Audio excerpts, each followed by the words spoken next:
അറിഞ്ഞില്ലേ? കേരളത്തിൽ തിരുവനന്തപുരത്ത് നെയ്യാറ്റിൻകരയിൽ പ്രേമിച്ച പെൺകുട്ടി ഒഴിവാക്കിയതിന്റെ പേരിൽ ഒരു ചെറുപ്പക്കാരൻ കൂടി ആത്മഹത്യ ചെയ്തിരിക്കുന്നു.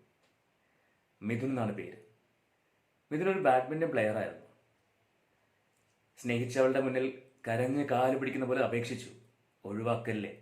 അവൻ ഡിപ്രഷനിലായി. അവന്റെ അമ്മ അവളോട് കരഞ്ഞു പറഞ്ഞു, മോളെ നീ കുറച്ച് ദിവസം, എന്തുകൊണ്ടാണ് നീ അവനെ ഒഴിവാക്കുന്നതെന്ന് എനിക്കറിയില്ല, പക്ഷേ ഈ ഒരു സാഹചര്യത്തിൽ അവൻ അത്രയും ഡൗൺ ആയിക്കൊണ്ടിരിക്കുകയാണ്. ഈ ഒരു സാഹചര്യത്തിൽ നീ അവനോടൊന്ന് സംസാരിക്കുക. അവൻ സമയത്തിന് ഭക്ഷണം കഴിക്കുന്നില്ല, അവനൊരു എനർജിയും ഇല്ല, നീ അവനോടൊന്ന് സംസാരിക്കുക. അവൾ സംസാരിക്കാൻ തയ്യാറായില്ല. ഒടുവിൽ അവളുടെ ഒരു ഫോൺ കോൾ, ആ ഫോൺ കോളിന് ശേഷം അവൻ ആത്മഹത്യ ചെയ്തിരിക്കുന്നു. നമുക്ക് ആ അമ്മയുടെ വാക്കുകളൊന്ന് കാണാം. ഞാൻ ഒറ്റയ്ക്ക് പോയി, എൻ്റെ മോനും ആദ്യം പോയി. അപ്പോൾ ഞാൻ പോയപ്പം അവള് ഒരു പടിയുടെ സ്റ്റെപ്പിന്റെ മുകളിൽ ഇരിക്കുകയായിരുന്നു, താഴെ അവ ഇരിക്കുകയായിരുന്നു. അവൻ കരഞ്ഞു പറയണ ഒരു സീനാണ് ഞാൻ പോയി കണ്ടപ്പം.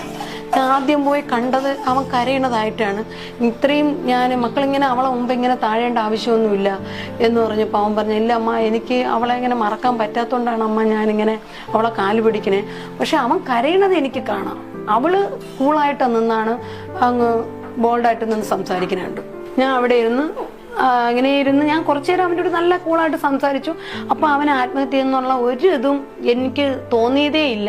ഞാൻ ഉടനെ മക്കളെ അപ്പോൾ അമ്മ പോയി താഴെ കിടന്ന് ഉറങ്ങും, കുറച്ചു നേരം ഉറങ്ങുമെന്ന് പറഞ്ഞു. ഞാൻ ഇങ്ങനെ താഴെ വന്നപ്പോൾ അവള് പിന്നെ വിളിച്ചിരിക്കുന്നു, ഫോൺ വിളിച്ചിരിക്കുന്നു. 2 മിനിറ്റ് എന്തോ സംസാരിച്ചിലാണ് അവൻ അത് ചെയ്തത്. പക്ഷെ അവള് തന്നെ കാരണക്കാരി. കാരണം ഒരു ലോകത്തും ഇനി ഇതേപോലത്തെ ഒരു സംഭവം ഉണ്ടാവാൻ പാടില്ല. പിള്ളേർക്ക് എല്ലാവർക്കും മനസ്സിലാക്കണം ഒരമ്മയുടെ ദുഃഖം എന്താണെന്ന്. ഒരമ്മയ്ക്ക് ഒരു മോൻ നഷ്ടപ്പെട്ടാൽ എങ്ങനെ ഇരിക്കും? ആണ് പെണ്ണിനെ ചതിച്ച് അല്ലെങ്കിൽ ചതിക്കുന്ന കഥകളൊക്കെ നമ്മൾ ഒരുപാട് കേട്ടിട്ടുണ്ട്. പക്ഷെ ഇന്ന് കാലം മാറിയപ്പോൾ ഇത് തിരിച്ചും സംഭവിച്ചുകൊണ്ടിരിക്കുന്നു. ഗ്രീഷ്മ താൻ സ്നേഹിച്ച ചെറുപ്പക്കാരനെ വിഷം കൊടുത്ത് കൊന്നവൾ. ഇപ്പോൾ ഈ പെൺകുട്ടിയുടെ പേര് പറയുന്നില്ല, അവൾ ഒഴിവാക്കിയതിന്റെ പേരിൽ ആ ചെറുപ്പക്കാരൻ ആത്മഹത്യ ചെയ്തു. നേരത്തെ പറഞ്ഞ ഒരു ബാഡ്മിന്റൺ പ്ലെയർ ആയിരുന്നു. ഒരുപാട് പുരസ്കാരങ്ങൾ കരസ്ഥമാക്കിയ ഒരു ചെറുപ്പക്കാരൻ. സ്വന്തം അമ്മയെയും അച്ഛനെയും കുറിച്ച് ചിന്തിക്കാതെ, അവൻ നേടിയെടുത്ത പുരസ്കാരങ്ങളെ കുറിച്ച് ചിന്തിക്കാതെ അവൻ ഈ ലോകത്തോട് യാത്ര പറഞ്ഞിട്ടുണ്ടെങ്കിൽ അതിനൊരു കാരണം ഉണ്ടാവും. അതൊരു പക്ഷേ ആ ഫോൺ കോൾ ആയിരിക്കും. അതേക്കുറിച്ച് മിഥുന്റെ അച്ഛൻ സംസാരിക്കുന്നുണ്ട്. നമുക്കൊന്ന് കേൾക്കാം. സംഭവത്തിന് ഒരു 10 മിനിറ്റ് മുമ്പ് വീണ്ടും ആ കൊച്ചു വിളിച്ചിട്ട്, നീ ചത്തില്ലേടേ, നീ ചാവെന്ന് പറഞ്ഞ് ചത്തില്ലേടേ, ചാവണില്ലേ എന്നൊക്കെ അവളെ അമ്മയും കൊണ്ട് വന്നു. അങ്ങനെയാണ് അവൻ ചെയ്തത് ആത്മഹത്യ.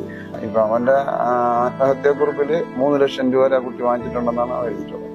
ഒരു 75,000 രൂപയ്ക്ക് അത് യവന്റെ പേരിൽ തന്നെയാണ് EMI ഇട്ട് ഒരു ഐഫോൺ വാങ്ങി കൊടുത്തിട്ടുണ്ട്. അതിന്റെ രസീതും ബില്ലും ഒക്കെ എന്റെ കയ്യിൽ നമ്മുടെ അവന്റെ ഫയലിലുണ്ട്. 1-ാം തീയതി വൈകുന്നേരം 7 മണിക്ക് പോയിട്ട് 9:30 മണിക്ക് തിരിച്ചു വന്നപ്പോൾ ആ കുട്ടിയുടെ കാൽ പിടിച്ച് സംസാരിച്ചിട്ട് പോലും അവള് വഴങ്ങിയില്ല. ആലോചിക്കുക, എത്രമാത്രം മിഥുൻ ആ പെൺകുട്ടിയെ സ്നേഹിച്ചിട്ടുണ്ട്.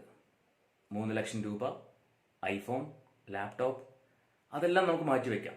പക്ഷേ മിഥുൻ കൊടുത്ത സ്നേഹം, എന്തിന്റെ പേരിലാണ് താൻ ഒഴിവാക്കപ്പെടുന്നത് എന്ന് പോലും തിരിച്ചറിയാനാവാതെ, അതൊരു വല്ലാത്തൊരു അവസ്ഥയാണ്. ഒരിക്കൽ ഞാൻ അനുഭവിച്ചിട്ടുണ്ട്. 5 വർഷം സ്നേഹിച്ച പെൺകുട്ടി യാതൊരു കാരണവുമില്ലാതെ, അല്ലെങ്കിൽ എന്താണ് കാരണമെന്ന് പോലും പറയാതെ പോയപ്പോൾ എൻ്റെ അനിയൻ എന്നോട് ചോദിച്ചിട്ടുണ്ടായിരുന്നു, ചേട്ടൻ എങ്ങനെ പറ്റുന്നു ഇതിൽ നിന്ന് റിക്കവർ ചെയ്യാൻ, അല്ലെങ്കിൽ റിക്കവറായി വരാനായിട്ട്. ഒരു ദിവസം മുഴുവൻ എൻ്റെ അമ്മ എന്നെ നിർത്താതെ ഇടവിട്ട് വിളിച്ചുകൊണ്ടിരുന്നു, ഞാൻ എന്തെങ്കിലും കടുങ്കൈ കാണിക്കുമെന്ന് പേടിച്ചിട്ട്. അവസാനം വൈകുന്നേരം ഞാൻ അമ്മയോട് പറഞ്ഞു, അമ്മ ഇനി വിളിക്കണ്ട, ഞാനൊന്നും അമ്മ ഉദ്ദേശിക്കുന്ന പോലെ അല്ലെങ്കിൽ അമ്മ ചിന്തിക്കുന്ന പോലെ ഞാനൊന്നും ചെയ്യില്ല എന്ന് അമ്മയോട് മറുപടി പറഞ്ഞു. അതിനുശേഷം ഞാൻ ചെയ്തൊരു കാര്യം എന്താ വെച്ചാൽ, മുറിക്കകത്ത് കയറി വാതിലടച്ചു. അന്ന് ആ വീട്ടിൽ വേറെ ആരും ഉണ്ടായിരുന്നില്ല.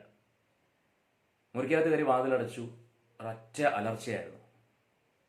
എൻ്റെ ഉള്ളിലുള്ള കംപ്ലീറ്റ് ഫ്രസ്ട്രേഷനും അല്ലെങ്കിൽ കംപ്ലീറ്റ് ഈ പറയുന്ന ഒരു ഡിപ്രഷൻ സ്റ്റേജിൽ, ഡിപ്രഷൻ എന്ന് പറയാൻ പറ്റില്ല, ഒരു തരം ഇനി ജീവിക്കേണ്ട എന്ന് പറയുന്ന ഒരു അവസ്ഥ തന്നെയായിരുന്നു. കാരണം നമ്മൾ ആത്മാർത്ഥമായിട്ട് സ്നേഹിക്കുന്ന പെൺകുട്ടികൾ, പെണ്ണായിക്കോട്ടെ ആണായിക്കോട്ടെ, നമ്മൾ ആത്മാർത്ഥമായിട്ട് സ്നേഹിച്ച ഒരാൾ നമ്മളെ തള്ളി പറയുമ്പോൾ, ഇനി വേണ്ട എന്ന് പറയുമ്പോൾ, അതിന്റെ കാരണം നമുക്ക് അറിയാതിരിക്കുമ്പോൾ ഉണ്ടാകുന്ന ഒരു വിഷമമുണ്ട്.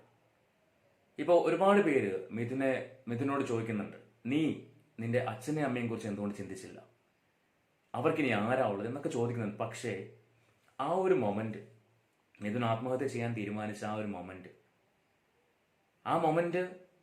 ഒന്നും ഓവർകം ചെയ്യാൻ പറ്റിയിരുന്നെങ്കിൽ ഒരു പക്ഷേ മിഥുൻ അത് ചെയ്യില്ലായിരുന്നു. എന്നാൽ ഇവരെക്കാൾ ഏറെ ഒരു പക്ഷേ മിഥുൻ ആ പെൺകുട്ടിയെ സ്നേഹിച്ചിട്ടുണ്ടാവണം. അതുകൊണ്ടാണ് അവളുടെ കാല് പിടിച്ച് അപേക്ഷിച്ചത്.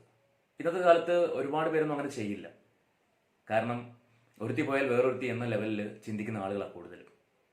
പക്ഷെ ഇവിടെ അത്രയും ആത്മാർത്ഥമായിട്ട് താൻ സ്നേഹിച്ച പെൺകുട്ടി, അവൾ ഒരിക്കലും തനിക്ക് നഷ്ടപ്പെടാതിരിക്കാൻ വേണ്ടി 5 വർഷം സ്നേഹിച്ചു. 5 വർഷം സ്നേഹിച്ച് അവൾ ഒരിക്കലും തനിക്ക് നഷ്ടപ്പെടാതിരിക്കാൻ വേണ്ടി എന്ത് വിട്ടുവീഴ്ചയ്ക്കും അവൻ തയ്യാറായിരുന്നു. ആ അമ്മ പറയുന്ന വാക്കുകളുണ്ട്, ഞാൻ ആ വീഡിയോ മുഴുവൻ വെച്ചിട്ടില്ല. അമ്മ പറയുന്നുണ്ട്, മോളെ അവൻ ഒരുതരം ഡിപ്രഷൻ സ്റ്റേജിലേക്ക് പോയിക്കൊണ്ടിരിക്കുകയാണ്, നീ അവനോടൊന്ന് സംസാരിക്കുക. അവൻ ഭക്ഷണം കഴിച്ചിട്ട് 2-3 ദിവസമായി, നീ അവനോടൊന്ന് സംസാരിക്കുക, അവൻ നോക്കി ആവട്ടെ, ഞാൻ തന്നെ അവനെ പറഞ്ഞ് മാറ്റിക്കോളാം എന്ന് പറഞ്ഞിട്ട് പോലും ആ സമയത്ത് ഈ പെൺകുട്ടി വിളിച്ചിട്ടില്ല എന്ന് പറയുന്നുണ്ട്. അതിനുശേഷം എപ്പോഴോ വിളിച്ചപ്പോഴാണ് ആ അച്ഛൻ പറഞ്ഞ വാക്കുകൾ നമ്മൾ കേട്ടത്. നീ ചാവുമെന്ന് പറഞ്ഞിട്ട് നീ ചത്തില്ലേടാ എന്ന് ചോദിച്ചു അത്രേ. അതിനുശേഷമാണ് മിഥുൻ ഇത് ചെയ്തേക്കുന്നത്. അപ്പോൾ ആണ് ചതിച്ചാൽ, അല്ലെങ്കിൽ ആണ് ചതിച്ചിട്ട് പെണ്ണ് ആത്മഹത്യ ചെയ്താൽ അപ്പോൾ തന്നെ ആണ് ജയിലിലാണ്. ആ നിമിഷം തന്നെ പോലീസ് കേസ് ആവുന്നു, അവനെ എടുത്ത് ജയിലിലിടുന്നു. ഇവിടെ പക്ഷെ ഇതുവരെയും ഒന്നും സംഭവിച്ചിട്ടില്ല. ആ പെൺകുട്ടിയുടെ മുഖം പോലും പുറത്ത് കാണിച്ചിട്ടില്ല.